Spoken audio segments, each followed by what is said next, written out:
Pues me han dado un trabajo muy duro, porque soy la primera charla después del almuerzo y voy a hacerlo en inglés además, porque sí hablo castellano, pero media hora hablando, pensando en español sería demasiado difícil para mí. Entonces, English, a ver cómo vamos.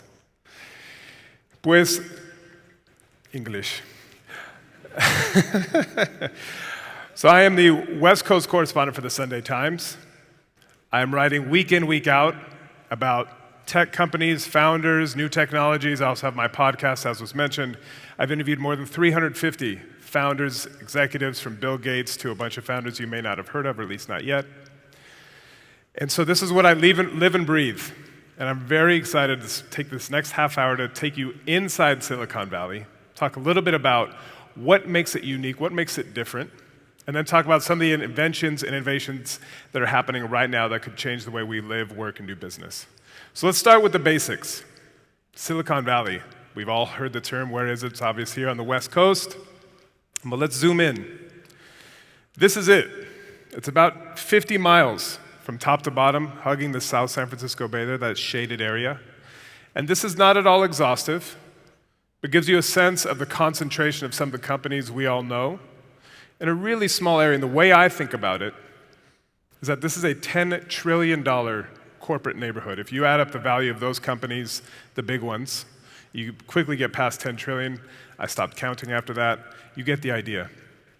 To put that into context, the economy of South America, 430 million people. The GDP is 8.6 trillion. So that gives you a sense of just the immense concentration of wealth, innovation, entrepreneurship in a really small area. And the question is why?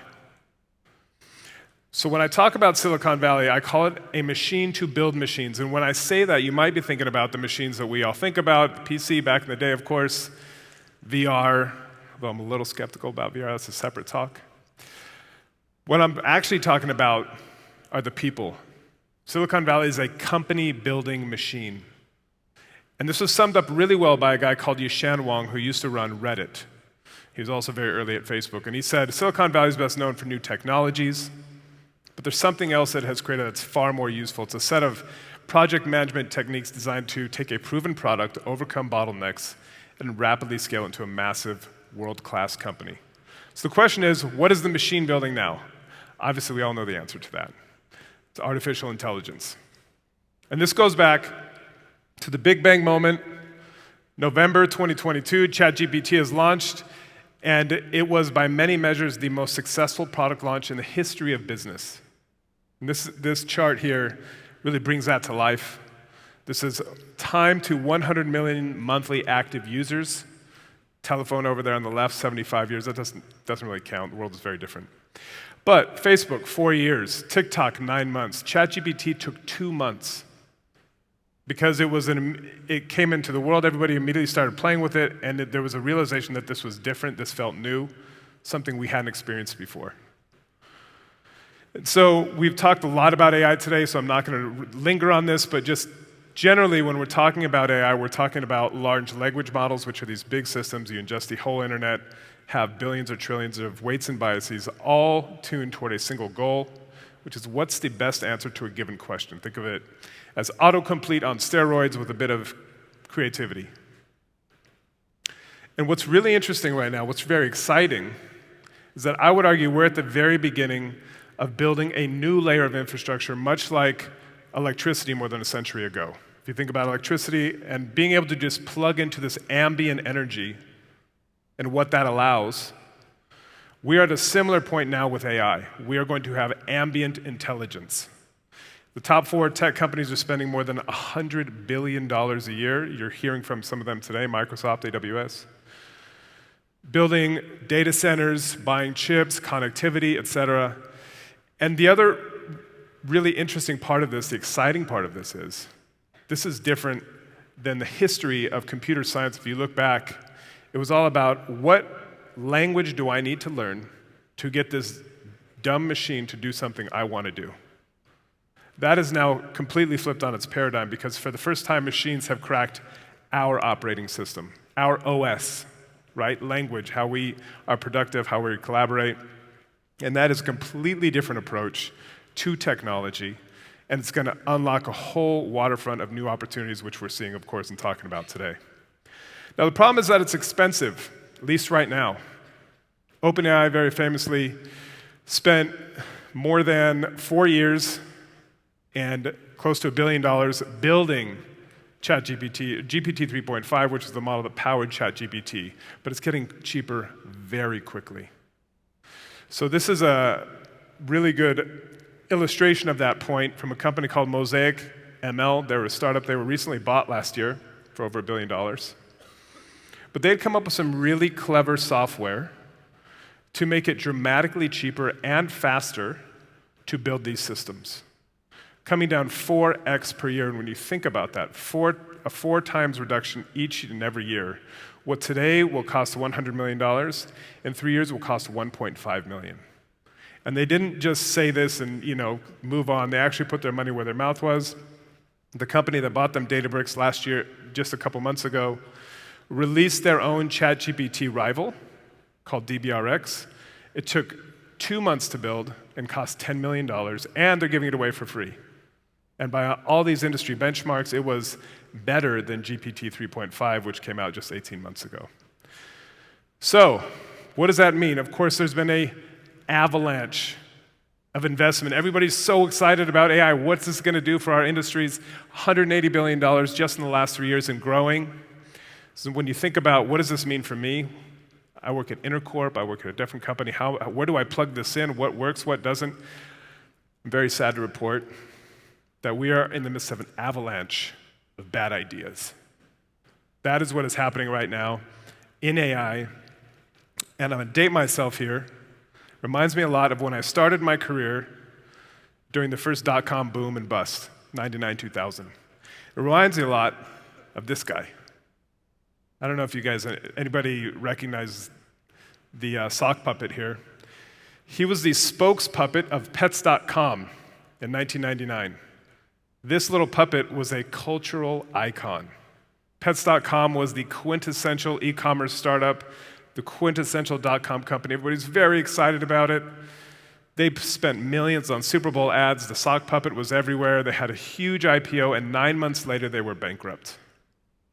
Because everybody realized, hey, this internet thing is really exciting, but this is a terrible idea. And that's what I'm seeing happening now in AI, is that history doesn't repeat, but it rhymes. We're seeing a similar dynamic here. And so what I want to do now is give you a few examples of what I would call the more questionable or outlandish implementations of AI, and then bring it back to more concrete examples where it's already moving the needle in business in really interesting ways. So if we're going from the ridiculous to the sublime, we're going to start with the ridiculous. And this is perhaps my personal favorite, is this company. They're called Rewind. And that device you see there, it's about the size of a quarter. They call it the pendant.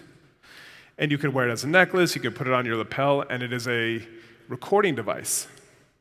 And the idea is that you wear it all day, every day, and it records everything you say and everything that is said to you. And at the same time, you hook that up to an app on your laptop, which records your screen all day, every day. And the whole idea is to turn your entire life into a searchable document, to give you perfect memory. Now, I don't know if anybody is a fan of Black Mirror. There's an episode about this almost exact technology, and spoiler alert, did not end well. But this is a real company. They've raised $35 million. They have thousands of orders for this. They're shipping it this summer. Another phenomenon is clones. We've probably seen, we've been talking about this today. There's at least 6 companies that I know of in the Bay Area creating clones of one form or another. This is one, they're called Delphi. And the idea is, give us all of your texts, your chats, your emails, your documents, the more the better, and we'll create an AI chatbot version of you. And the pitch is scale yourself. So if you are a CEO, if you're a social media influencer, if you just don't like people, you can outsource parts of your life to your bot. And it's not just chat. I want to show you a quick video and then I'm going to talk about how I made it. Hi, my name is Danny Fortson, the West Coast correspondent for the Sunday Times. This is a test of a new AI avatar generation tool. What you are hearing is a script I have written for my digital clone. Or is it? Maybe I am the real thing. Can you tell? So obviously that's not perfect, and it's also very strange to see myself talking to myself in front of the stage. But that's not perfect, but I just want to say the way I made that, all I did was record 30 seconds talking to a camera. And that was enough to get my voice, my intonation, the way my face moved. And this is free. Es un juguete.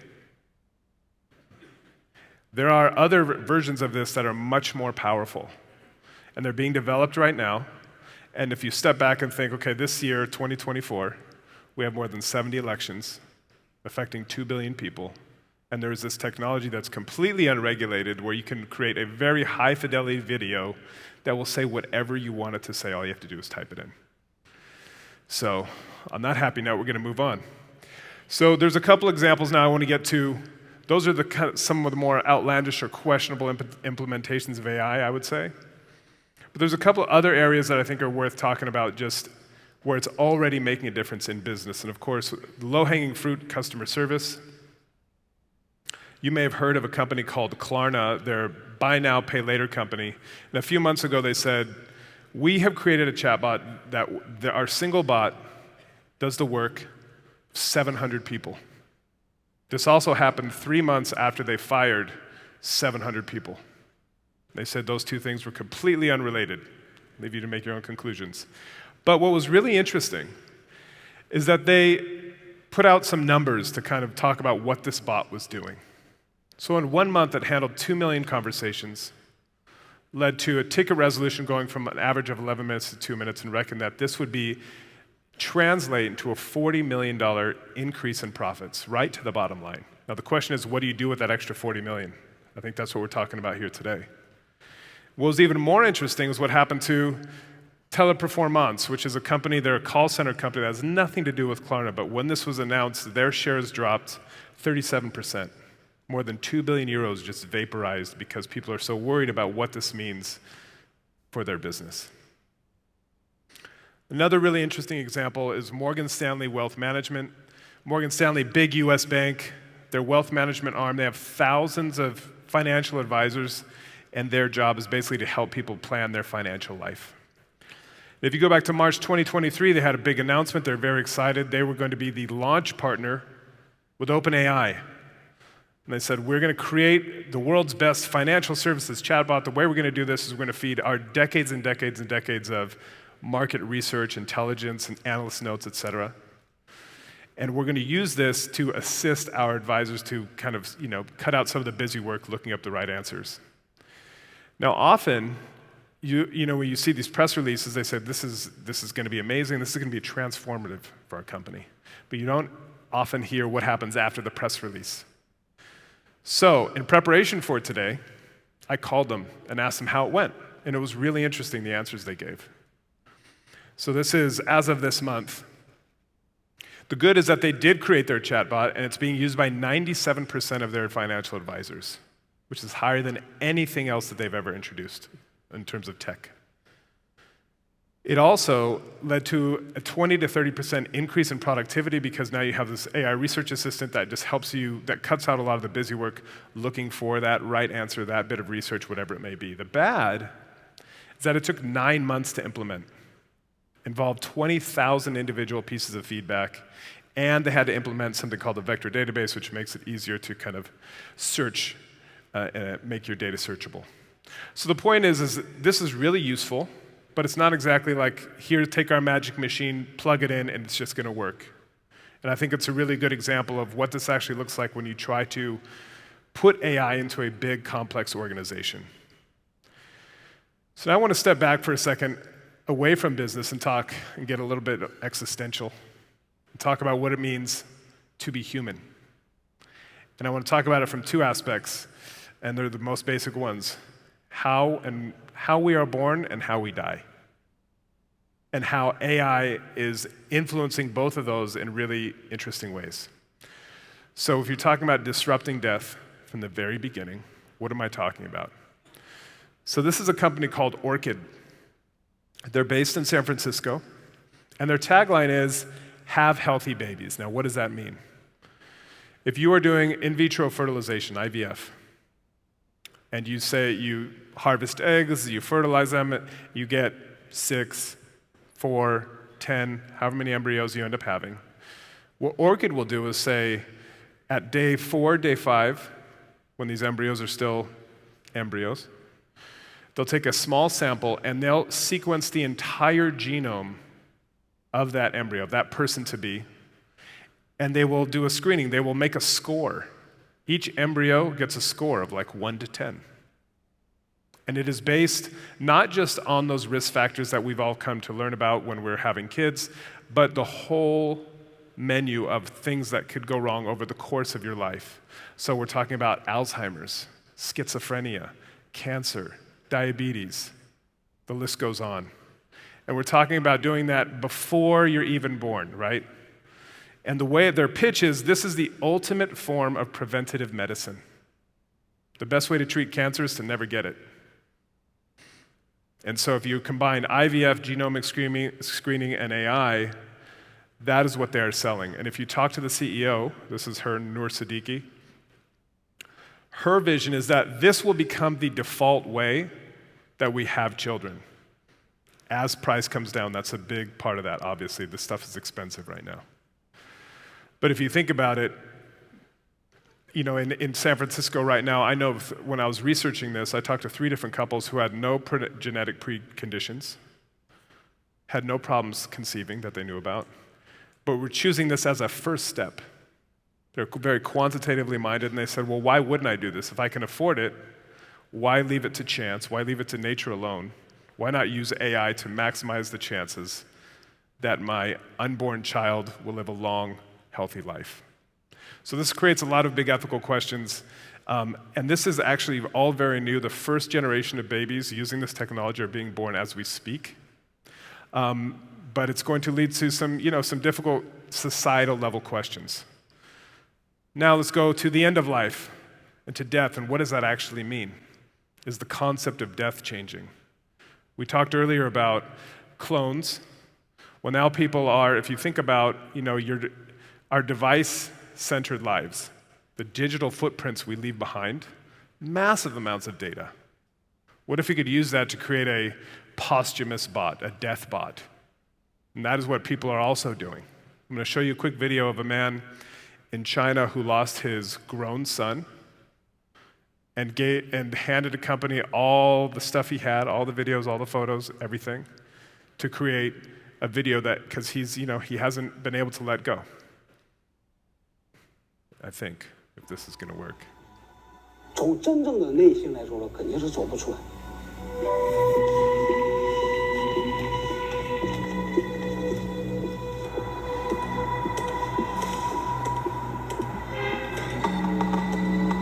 我知道你的生命中永远有一处空旷的让人心碎，但是生活仍在继续。选择勇敢，选择感恩，选择正向，这会让我们的生命因有所失去而更加美好。这是我在天上最想要看到的景象。So obviously, how we choose or not choose to use this technology will vary dramatically differently from Peru to China to the United States. But again, this is one of these technologies that is here now, that is making its way into the market, and again, is going to generate, I think, some pretty urgent and serious societal level discussions, right? So, before I leave AI, it all sounds a little bit unsettling, right? We're talking about life and death and future of work. I think it's useful to think of this in a different type of framework, especially when we think about what this is going to mean. Is this actually a tool, or is this a job replacer? What is it? And the way I think about it, often, especially in terms of the world of business, is like the ATM, the cash machine. If you go back to the 1970s, when this was first introduced, everybody freaked out. It was like, this is going to be the end of the bank teller. That's terrible. All these people are going to be put out of work. The opposite happened. Because the introduction of these machines changed the economics of what it meant to open and run a branch, you saw an explosion of new branch openings that had fewer tellers, but ultimately it meant more teller jobs. And I think that's just a useful framework to when we think about AI and we're like, well, in a few years, my job's going to be automated. I'm going to be sitting under a tree, receiving universal basic income and writing poetry. I'm not going to have anything to do. I don't think that's the best way. I don't think that's a realistic way this is going to go. I think this is a tool. It's going to absolutely take some jobs. It's also going to create some opportunities that we can't even conceive of yet. And lastly, I just want to leave you with this schematic when we're thinking about AI. This is the AI hype. This is the tech hype cycle. This is always how it goes. And this is what we are in the midst of right now. So if you look at that, innovation trigger, in this case, was ChatGPT 18 months ago. Then you zoom up to the peak of inflated expectations where all these kinds of ideas are getting funded. And then we start to realize that a lot of the stuff, most of it, is not ready. They're toys, they don't work as well as they are advertised, whatever it may be, and you head down to that trough of disillusionment. The money stops flowing. And out of that, you start up the slope of enlightenment toward the plateau of productivity. I would argue that we are right near the top right now of the hype cycle. We're going to go through that downturn, but I think it's going to come up quickly and perhaps more quickly than in previous cycles just because of the power of this technology and how useful it is in different contexts. Now, before I go, I just want to cover a couple other areas that I think are worth talking about because, of course, AI is sucking up all the oxygen in the room, but it's not the only thing that's going on. And there's a couple other areas that are getting real investment, real talent, and real capital. And one of those areas is climate tech. We heard before the break, Alex, amazing talk. Climate tech, if you go back 10 plus years after Al Gore's Inconvenient Truth, and there was a whole new generation of companies that were going to save the world, that was a disaster. Those companies, most of them failed and failed spectacularly. The funds that were set up to fund those companies were amongst the worst performing in the history of venture capital. Silicon Valley washed its hands of it and said, we're not doing that anymore. Fast forward to today, and that's very different. There's a few reasons why. One is the visceral arrival of climate change. More and more people are having that experience that's moving this from a theoretical threat to a very real one. In California, it was wildfires. Some other places, it's superstorms, droughts, hurricanes, whatever. But the number of company founders I've spoken to, we had one day in particular where you woke up, it looked like nuclear winter because of all the wildfire smoke. All the schools were closed. You couldn't let your children outside because the air was toxic. That, for a lot of people, was a moment where they quit and started a company to try to address this. It's created a new sense of urgency that is much more broad-based than the previous cycle. At the same time, a lot of those core technologies that were not ready last time are now. So just last year, solar investment was up 75%, $500 billion. EV sales were up 50%. Battery prices are crashing. This is actually working. And critically, this is bringing in the red-blooded capitalists who see this as an opportunity. They've seen this model that, okay, you can actually make money addressing climate. And so that is also happening. And then critically, the last piece, which this will propagate across the world as well, Joe Biden passed the Inflation Reduction Act.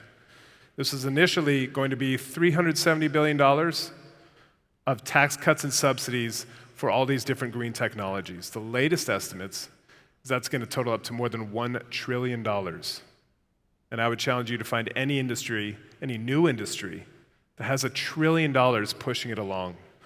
And that's really going to seed this whole new generation of companies that are going to make it not only in the States, but around the world. And that is why you see numbers like this, $140 billion in climate investment in the last 3 years. And what's really interesting about this chart, energy and transport, of course, they get most of it, but also other areas like food and land use, heavy industry, the built environment, things that weren't even touched before, are now getting real capital and real talent and real innovation. Lastly, I want to end where I began with the internet. This is a very simple chart just showing internet penetration around the world. And it's kind of a fact that we sometimes forget about. 40% of the world is not online. in 2024. It's extraordinary. And when you think about what that means, you look at Africa, a third of the continent has no internet access. The IMF estimates that it would cost $100 billion to connect the continent between now and 2030. And what's interesting is what's happening that I don't think a lot of people appreciate is that we're in the midst of that we can basically leapfrog that 100 billion and the hundreds of billions more that we would need to connect the rest of the world, because instead of building out that infrastructure on land, it is happening in the air, in space. And I know Dave talked about this a little bit earlier today. But this is a map of Starlink, the space-based internet arm of SpaceX. And the blue is where they offer services today, and that is changing by the day. It is growing by the day. And when I say by the day, I actually mean by the day. Every 2.5 days, there is another rocket that goes up and deposits anywhere from a dozen to 50, 60, 70 satellites into this constellation of 6,000 internet beaming satellites around the world. And so when you step back and think, okay, well, we're instead of digging trenches and laying cable, we can connect people by selling them a $600 satellite dish and turning on a village. That's a pretty dramatic change. And bringing those 3 billion people who are not online onto the internet at the same time as we're building that other layer of infrastructure in terms of ambient intelligence. And those two together create an immense opportunity when you think about what that means. AI tutors, medical advice, financial services, the list goes on. So I think that's a huge opportunity and what makes this a very exciting time. So lastly, I want to leave you with this thought when we're thinking about all of this stuff. This is a quote from Sam Altman, the founder of OpenAI. And he has a bet with his tech CEO friends. And the bet is, how long is it going to be before we have our first one-person, $1 billion company?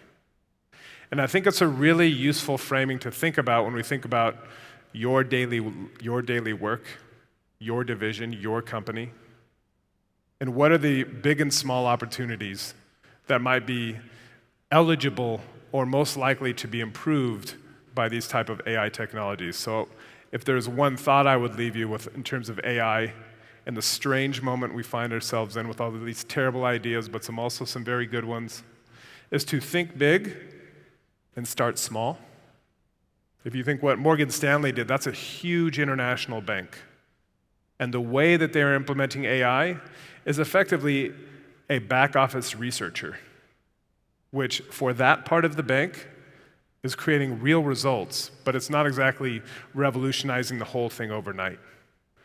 Because when it comes to AI, it reminds me, there's a very famous quote from Mike Tyson, the boxer. He says, "Everyone has a plan till you get punched in the face."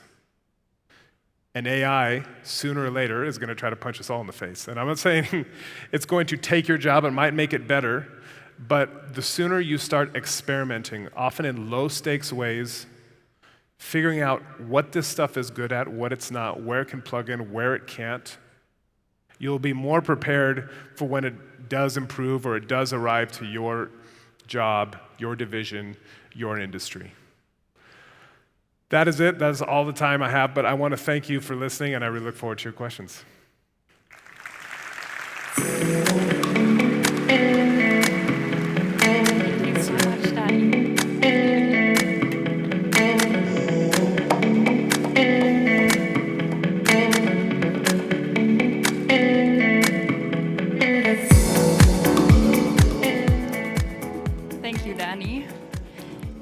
Have left me with a burning question, which actually came up downstairs earlier today, raised by some of our CEOs, which is that you mentioned, digital clones, perfectly recorded lives, kind of like Black Mirror.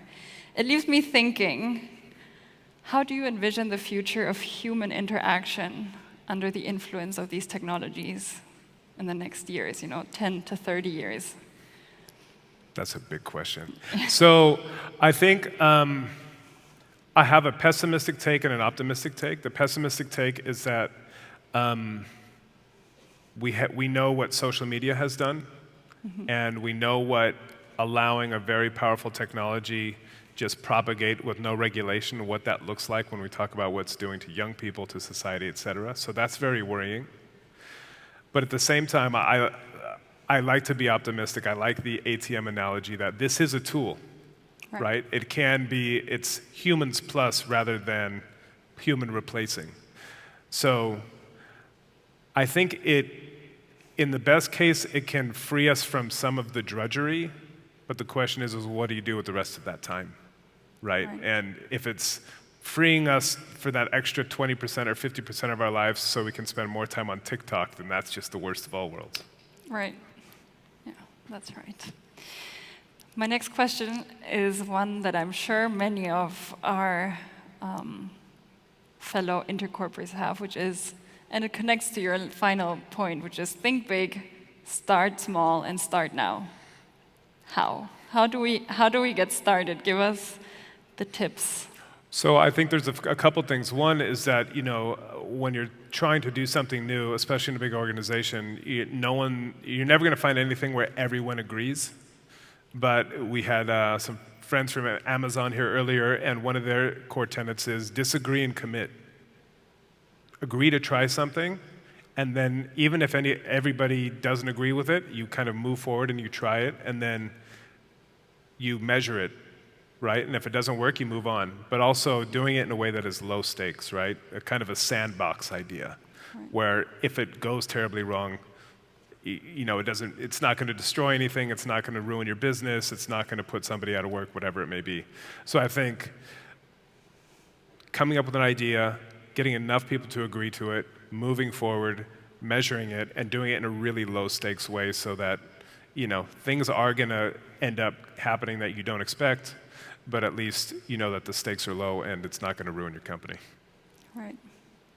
And thinking about, your experience in Silicon Valley, what is it that you're observing culturally that's happening in Silicon Valley that maybe can serve as a learning when it comes to preparing organizations to embrace these kinds of technologies? I mean, the thing that's happening in Silicon Valley right now, it's very strange. There's almost a religious fight between we need to push ahead as quickly as possible. Right.